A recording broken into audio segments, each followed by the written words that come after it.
vois qu'est-ce qui se passe là? Il y a 2 personnes ici, puis tout le monde sont là. Qu'est-ce qui se passe? C'est plus chaud à droite. Oh, c'est bon. On voit que le monde sont plus, je ne sais pas, plus heureux lorsqu'il fait du soleil, hein? Oui. Ils disent que l'été s'en vient. On voit pas l'habillement de Brice, que l'été s'en vient. Oui. Mais moi aussi, regarde, j'ai plus mes pantalons à laine. J'ai vu les Irlandais ce matin, et j'ai dit, si les Irlandais sont capables, moi aussi, là, d'enlever mes pantalons de laine. Ah, c'est bien.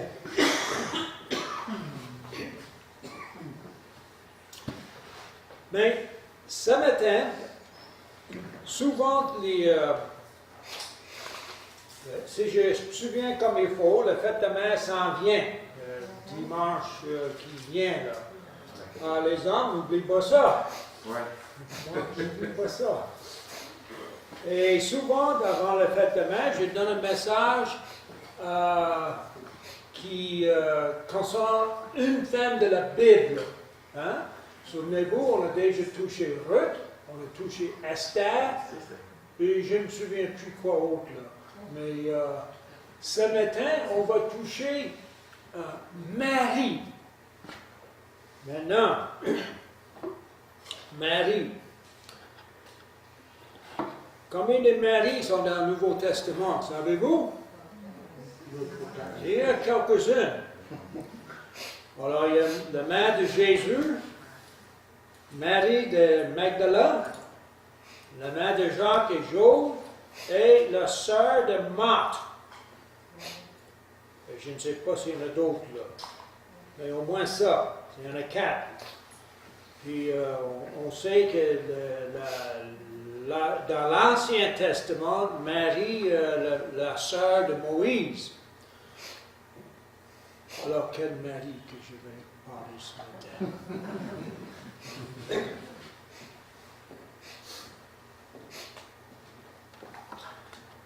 Il y a beaucoup de femmes mentionnées dans la Bible. Je n'ai pas le chiffre au juste, là. Je l'avais trouvé à un moment donné, puis je ne sais pas où je l'ai mis. Mais une chose, je ne sais pas si vous remarquez, en lisant la Bible, je remarque une chose, que Jésus-Christ a donné, je ne sais pas le mot que je veux, l'honneur et respect à la femme qu'elle devrait avoir. Que dans toutes les sociétés de l'histoire, la femme était souvent écrasée. Et le Seigneur a élevé cette, je veux dire, standard et donné le respect qu'elle devrait avoir. Et je crois que c'est important qu'on touche parfois une femme de la Bible et voir l'exemple qu'elle a donné. Maintenant, si on regarde toute la liste des femmes dans la Bible, il y a des moyens moineaux aussi, là. Mais il y a de bonnes personnes qui aiment le Seigneur. Et si on regarde toute la liste des hommes dans la Bible, il y en a des moyens moineaux aussi, là. Mais il y en a d'autres qui ont aimé le Seigneur. Alors, et même il y avait un pasteur qui m'a dit, à un moment donné, on peut distinguer, au moins on peut avoir une idée, lorsqu'on regarde, on peut distinguer entre le faux et le vrai. Les fausses doctrines et les églises aussi qui sont comme ci, comme ça, par la manière qu'ils traitent les femmes. J'ai trouvé ça intéressant. Et si vous regardez toutes les religions du monde, commencez. Et c'est la raison, je dis, c'est Jésus-Christ qui a levé le standard de la femme et a donné le respect et l'honneur qu'elle devait avoir. Et nous aussi, on doit respecter les uns les autres. Et ça, c'est très important.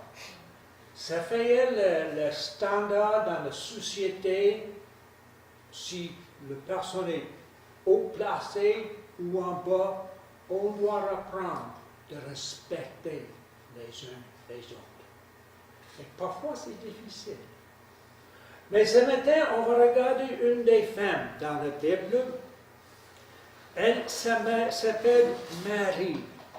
Et avant de commencer, juste dans l'église, est-ce que la femme a une place dans l'église? Juste ici, là, juste parler d'ici, là.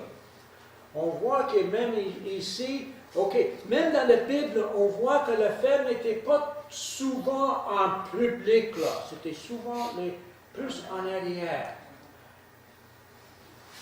Mais même ici, on a la garderie, on a l'école dimanche, on a comptabilité, et on a une place que l'on trouve très importante. Chaque fois qu'il y a un break, on va où?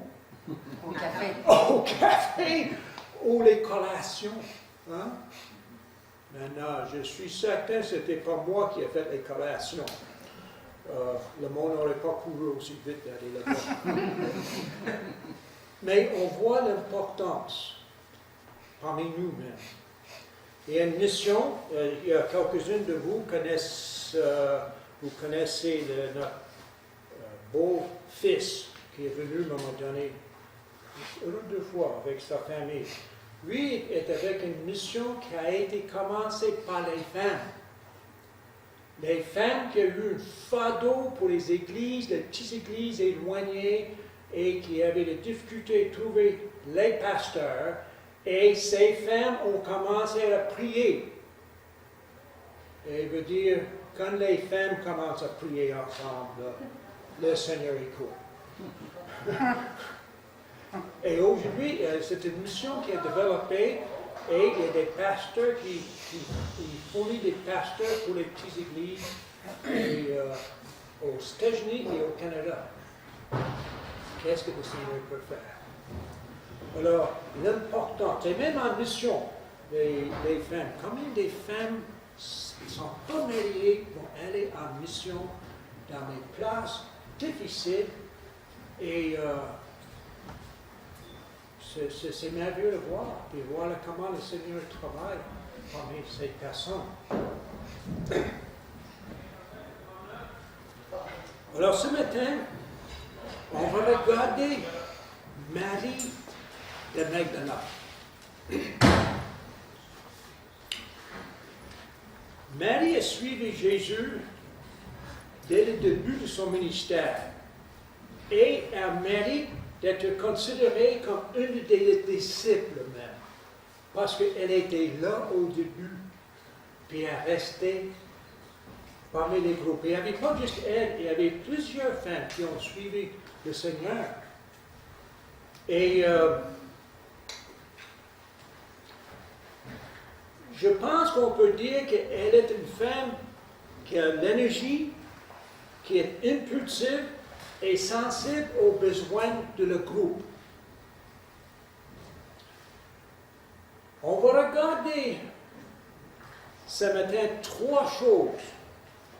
Marie avant la croix, Marie à la croix, et aussi Marie après la croix. Son nom est mentionné à peu près 15 fois dans les évangiles. Et avant d'aller trop loin, on va prier. Parce que si c'est ma parole, tout le monde pouvait tomber endormi sous le lit. Ça doit être la parole du Seigneur qui parle. C'est quand on peut prier, s'il vous plaît.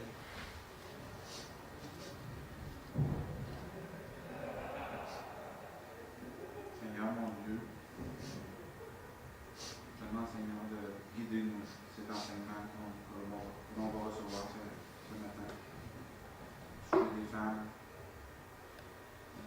soyons nous les hommes disposés à reconnaître ce que le Seigneur a décidé pour elle.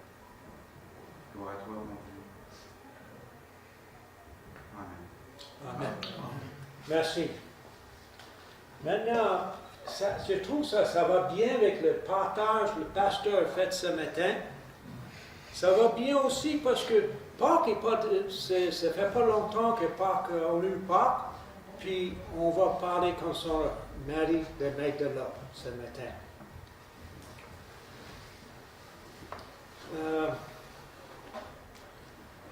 Alors, on veut regarder Marie avant le croix. Son salut. Si on regarde dans Luc, chapitre 8, Luc, chapitre 8, et versets 1 à 3. Luc 8, 1 à 3. Ensuite, Jésus allait de ville en ville et de village en village, prêchant et annonçant la bonne nouvelle du royaume de Dieu. Les 12 étaient auprès de lui avec quelques femmes qui avaient été guéries des esprits malins et des maladies. Marie, dite de Magdala, de laquelle étaient sortis 7 démons, Jeanne, femme de Cusa, intendant d'Hérode et Suzanne et plusieurs autres qui l'assistaient de leurs biens.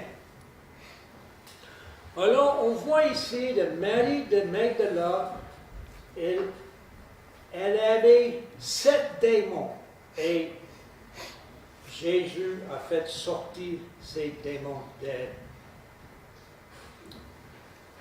Avant, et je pense que je peux dire ça de ma propre parole, là, je pense qu'on peut dire qu'elle a été contrôlée avant qu'elle accepte le Seigneur, elle a été contrôlée complètement par Satan.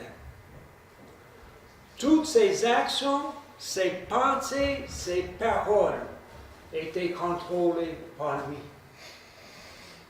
Mais si on regarde pour nous-mêmes, nous aussi, avant d'accepter le Seigneur, on était contrôlé par Satan, n'est-ce pas? La parole, l'action, la manière de penser, il a contrôlé la vie de chacun de nous avant qu'on accepte le Seigneur. Éphésiens chapitre 2, si on lit, vous étiez morts par vos offenses et par vos péchés, dans lesquels vous marchiez autrefois, selon la traîne de ce monde, selon le prince de la puissance de l'air et l'esprit qui agit maintenant dans le fils de la rébellion. Nous tous aussi, nous étions de leur nombre, et nous vivions autrefois selon la convoitise de notre chair, accomplissant les volontés de la chair et de nos pensées. Et nous étions par nature les enfants de colère comme les autres. Alors, dans le sens, on n'était pas différents qu'elle. C'est la chair qui a contrôlé tout. Les pensées, puis tout. Nos désirs, puis tout, c'était contrôlé par l'ennemi de la foi. Mais Marie a trouvé la liberté et joie en Jésus-Christ. Non pas pour plaire à la chair, mais elle a trouvé la liberté de celui qui a contrôlé sa vie. Elle a trouvé la liberté et là, elle suivi le Seigneur avec une joie. Et comme je dis, nous aussi, on a été contrôlés par Satan aussi. Mais même dans ce même passage dans Luc qu'on a lu, qu'est-ce que Marie et d'autres femmes ont fait? Ils ont suivi Jésus. Et elles ont suivi Jésus et elles ont fait plus que je suivais. On voit que et plusieurs autres qui l'assistaient de leur bien. Je peux imaginer, mais peut-être je me trompe ici. Ils ont insisté de leur bien. Vous avez Jésus et ses disciples qui vont village à village, qui prêchent la bonne nouvelle. Ces personnes doivent manger. Regardez les choses pratiques de la vie. Hein? Et il y a certains prix ici aussi. Peut-être à un moment donné, ils doivent acheter certaines choses. Là. Et on voit ici, ils ont insisté de leur bien. Elles ont aidé en des choses de la vie. Peut-être elles ont fait des cuisines. Peut-être il y a l'argent qu'ils ont besoin, ils ont fourni l'argent. On voit qu'il y avait une qui était la femme d'un intendant d'Arad. Ça veut dire qu'il y avait quelqu'un d'autre placé là aussi. Ces femmes-là ont fait les choses de la vie pour aider les disciples. Et que les disciples peuvent aller annoncer la bonne nouvelle. Et elles ont suivi Jésus dans beaucoup de classes. Alors, Marie a suivi le Seigneur par appréciation et amour pour tout ce que le Seigneur a fait pour elle. Pour nous-mêmes, est-ce qu'on aime le Seigneur? Est-ce qu'on le suit? Est-ce qu'on apprécie tout ce qu'il a fait pour nous? Nous voyons que ces trois femmes mentionnées et plusieurs autres ont servi et aidé le Seigneur avec leur bien. Elles ont montré l'appréciation, l'amour en faisant ce qu'elles pouvaient faire pour les disciples. Et lorsqu'on regarde les choses pratiques, qu'est-ce que nous pouvons faire ici? Je vais juste parler de certaines choses qui viennent. Est-ce que nous sommes engagés pour aider dans le ministère?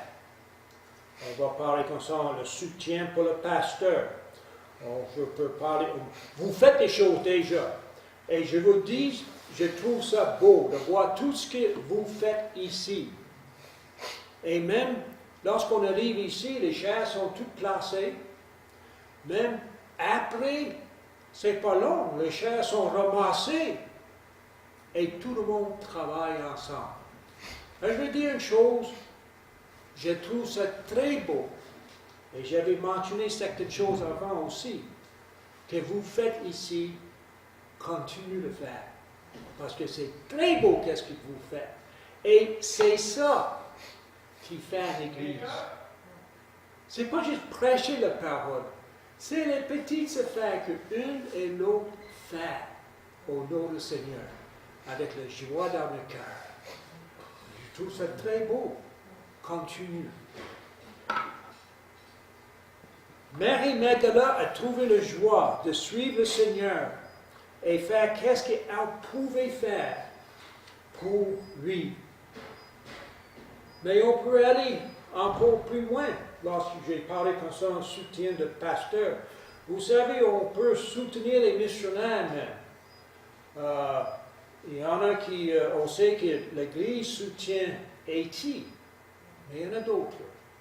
Et lorsque vous soutenez un individu, ça donne quoi là? Vous aidez dans le soutien d'une mission ou d'autres choses, d'autres personnes, un individu. Ça devient presque comme une famille. Alors je vous encourage de regarder autour de vous qu'est-ce que vous pouvez faire dans l'œuvre du Seigneur. Maintenant, on va regarder Marie à la croix. Et on veut voir dans Marc chapitre 15, verset 40. Marc 15, 40.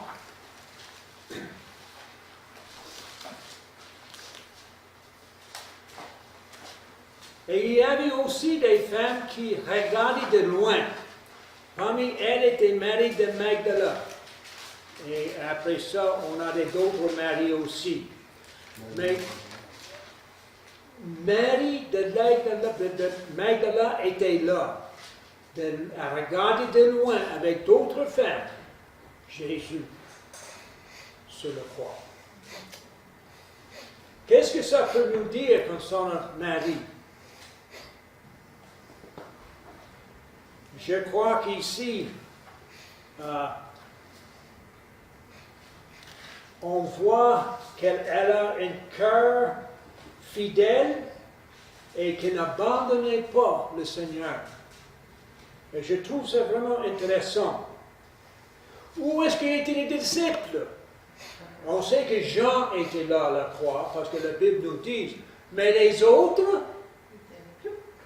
vous, souvenez-vous dans le jardin de Gethsémani, hein? Lorsque Jésus était pris, ils ont parti parler comme un lièvre que lorsqu'un chien court après, là. OK? Ils ont parti fouf, le même là. Je vais juste vous, et je veux dire une chose, les lièvres courent vite. Et les disciples, je crois qu'on court aussi vite. Je vais juste vous donner une longue histoire, je ne peux pas prendre le temps de raconter des longues histoires. Quand j'étais jeune, j'ai fait de la chasse. J'étais un bon chasseur, là. J'avais une 16 et une balle. Et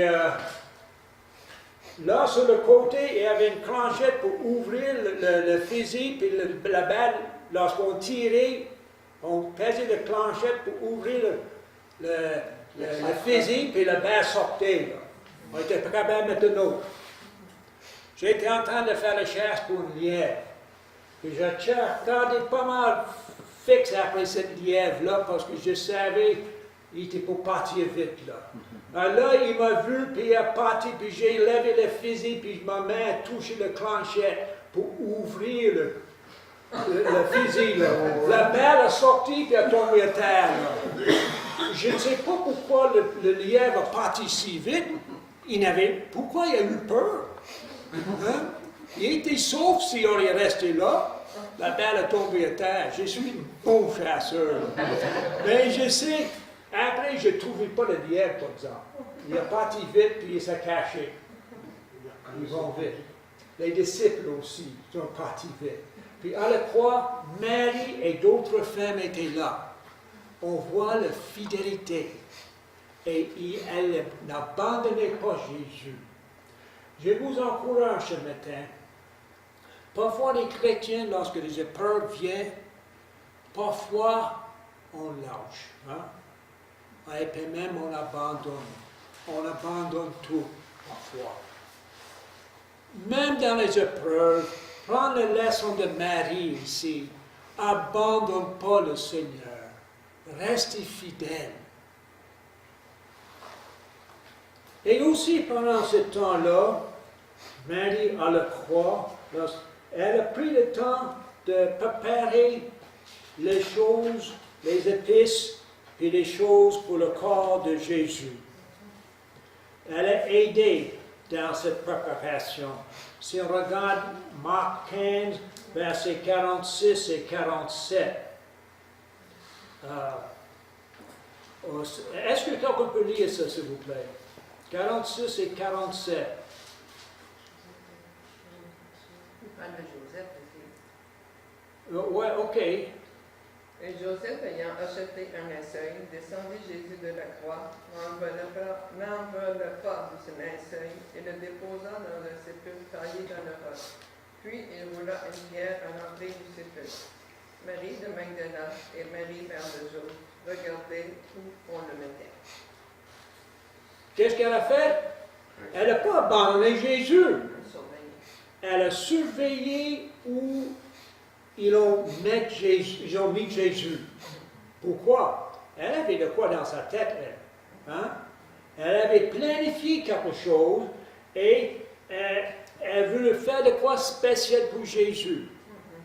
Et on sait que plus tard, elle a préparé, avec d'autres femmes aussi, préparé des épices.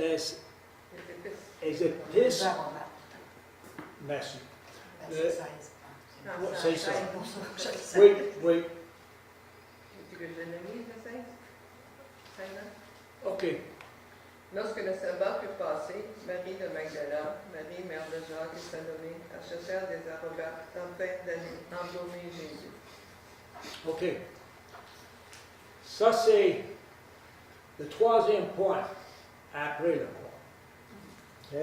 Elle a fait acheter les aromates pour embaumer Jésus.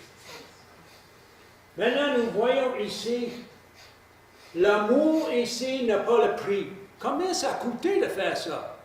Je ne sais pas, mais j'ai une idée que ça a coûté un petit peu. L'amour n'a pas de prix. Marie n'a pas même pensé, et les autres femmes n'ont même pas pensé combien ça a coûté. Elle a fait ça par l'amour pour Jésus. Et dans le service du Seigneur, pour le Seigneur, combien de fois des chrétiens vont dire, oui, mais ça va coûter cher? Hein? L'amour n'a pas un prix. Et elle a appris cette leçon-là. Et on continue, même plus loin, on voit que c'était le chapitre 16, là, c'était le sabbat était passé, elles ont préparé ces choses, et si on lit plus loin, le premier jour de la semaine, elles se rendaient au sépulcre de grand matin, comme le soleil venait de se lever. Elles disaient entre elles, qui nous roulera la pierre loin de l'entrée du sépulcre? Si vous savez, je vois ici le courage et l'amour que ces femmes avaient pour Jésus. Je ne sais même pas combien des hommes sont prêts à aller le bonne heure le matin, quand il fait noir, encore un petit peu, là, puis aller dans un cimetière. Il y en a beaucoup de monde qui ne veut pas faire ça. Mais les femmes ont préparé de quoi pour Jésus. Elles ont allé, elles n'ont pas même pensé. Et vous savez, elles pensaient même comme les femmes. Elles n'ont pas pensé sur gros roches qu'ils ont roulé devant la porte, le sépulcre. Les hommes auraient pensé, attends une minute, là, attends une minute. Il faut penser maintenant, qu'est-ce qu'on va faire pour rouler cette roche-là? Et peut-être les hommes auraient pris une semaine ou deux de penser quoi faire, là, avant de bouger. Ma femme a l'expérience de ça. Elle dit, on va faire quelque chose. Je dis, attends. J'ai plein de filles de faire de quoi, puis on va faire tout ça en même temps. Si elle aurait attendu, ça aurait pris 10 ans. OK? Mais elle a dit, non, on va le faire tout de suite. Puis elle commence. Oh ouais, je vais t'aider un peu. Mais on pense comme ça un peu. Mais les femmes sont allées même pas, elles n'ont pas pensé qu'on soit cette roche. Mais le Seigneur a tout préparé. Il a préparé ça avant même qu'elle arrive. La roche était déjà roulée. Alors, et je dois bientôt arrêter, mais on voit aussi au sépulcre qu'est-ce qui est arrivé. Maintenant, probablement, c'est difficile de savoir exactement le matin ce matin de Pâques, là, tout ce qui est arrivé là. La manière je peux voir, il y avait deux groupes de femmes qui sont allées. Parce que le Bible parle de 3, puis après il parle de plusieurs, puis plusieurs choses qui sont arrivées ce matin-là. On va regarder dans Jean chapitre 20.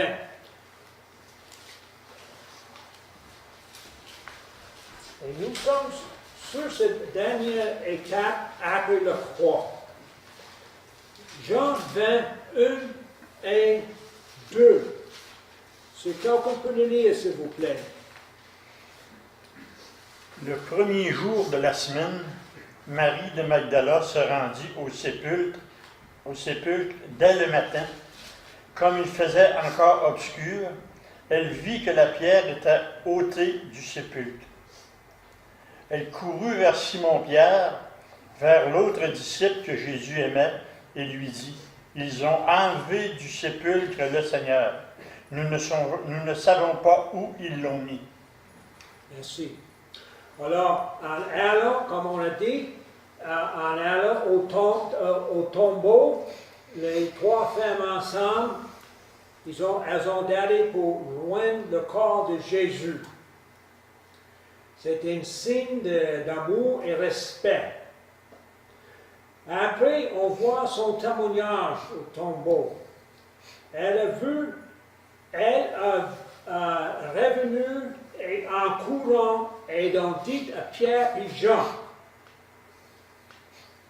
Et quelle joie je peux imaginer. Quel courage, quelle joie, mais aussi peut-être quelle confusion.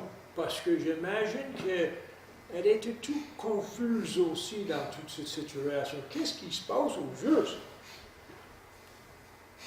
Mais si on peut lire aussi verset 11, Jean 20, 11 à 15, s'il vous plaît, puis on va bientôt terminer. Est-ce qu'on peut le lire, s'il vous plaît? Cependant, Marie se tenait dehors près du sépulcre et pleurait. Comme elle pleurait, elle se baissa pour regarder dans le sépulcre, et elle vit deux anges vêtus de blanc, assis à la place où avait été couché le corps de Jésus, l'un à la tête, l'autre aux pieds. Ils lui dirent, « Femme, pourquoi pleures-tu? » Elle leur répondit, « Parce qu'ils ont enlevé mon Seigneur, et je ne sais où ils l'ont mis. » En disant cela, elle se retourna et elle vit Jésus debout, mais elle ne savait pas que c'était Jésus. Jésus lui dit, « Femme, pourquoi pleures-tu? Qui cherches-tu? » Elle, pensant que c'était le jardinier, lui dit, « Seigneur, si c'est toi qui l'as emporté, dis-moi où tu l'as mis, et je le prendrai. » Okay, merci. Alors on voit au tombeau, elles ont allé. Après ça, on voit qu'elle a son témoignage. Ils ont pris Jésus. Jésus n'est plus là. Mais on voit aussi ses larmes ici. Elle a pleuré. Elle est allée en pensant que de voir Jésus mort. Et qu'est-ce qu'elle a vu? Jésus vivant. Et même si elle n'aurait pas reconnu Jésus tout de suite, elle l'a vu vivant et elle pleure. Elle était profondément confuse, déçue, parce qu'il était, pour elle, il était pris, quelqu'un l'avait pris, elle était profondément attachée à lui. Mais on voit que Marie l'a reconnu après temps. Et c'est pareil comme Jésus, son regard, elle n'a pas vu comme il faut avant. Mais lorsqu'on a vu Jésus vraiment, Jésus le ressuscité, elle avait une grande joie. Et vous savez, nous comme chrétiens, comment nous sommes? Est-ce qu'elle a vu Jésus? Est-ce que nous, on voit Jésus avec nos yeux spirituels? Est-ce qu'on connaît Jésus? Est-ce qu'on a la joie dans nos cœurs parce qu'on aime Jésus et il nous a sauvés? Elle a trouvé cette joie. Elle est la première personne de voir Jésus. Et de voir, nous, comme chrétiens, le privilège de connaître Jésus comme sauveur. Et le Seigneur doit nous donner cette joie et appréciation comme elle avait. Alors, pour terminer, la question qu'on devait demander à nous-mêmes, et c'est les leçons, je crois, qu'on peut apprendre, il y a 5. Est-ce que j'apprécie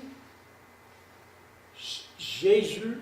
Est-ce que le Seigneur, est-ce que j'apprécie tout ce qu'il a fait pour moi? Est-ce que j'ai un amour profond pour Jésus? est-ce que je suis prêt à servir le Seigneur même dans les petites choses? Est-ce que j'ai une joie de servir? Est-ce que je connais Jésus? Est-ce que Jésus-Christ a changé ma vie? C'est là les leçons qu'on peut apprendre de Marie de Magdala. Et qu'elle peut être un exemple pour nous aussi. Un exemple de vie. Un exemple de suivre. Prions. Seigneur notre Dieu, merci pour chaque personne ici. Merci Seigneur pour les exemples que tu nous donnes dans ta parole, les hommes et les femmes de Dieu. Et Seigneur, nous prions pour chacun de nous, et moi-même inclus, que tu nous donnes ce grand amour profond pour toi. Que tu nous donnes cette grande appréciation pour tout ce que tu as fait pour nous à la croix. Et que tu nous aides de voir Jésus comme il est vraiment.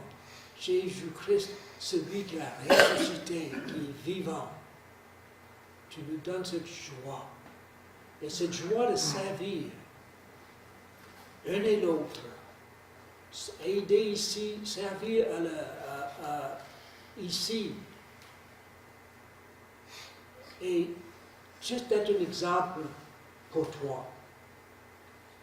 Seigneur, et je sais que chacun de nous qui sont ici, je crois que c'est le désir de vivre pour toi, pour glorifier ton nom. Alors nous prions, Seigneur, que tu nous aides chaque jour de regarder vers toi avec une joie dans le cœur et un amour profond. De regarder notre héritage éternel et de regarder tout ce que tu as fait pour nous.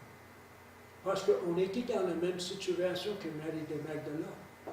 On était dans la noirceur, perdu. On n'est pas différent qu'elle. Et tu as libéré de cet esclavage de la chair et de Satan. Tu nous as donné cette victoire. Et nous prions, Seigneur, que tu nous aides d'apprécier tout ce que tu as fait. Merci. Au nom du Seigneur Jésus. Amen. Amen. Que le Seigneur vous bénisse. Regardez toujours vers lui. Et appréciez le soleil qu'il nous donne. Oui. Même quand il fait pas beau, le soleil est toujours là.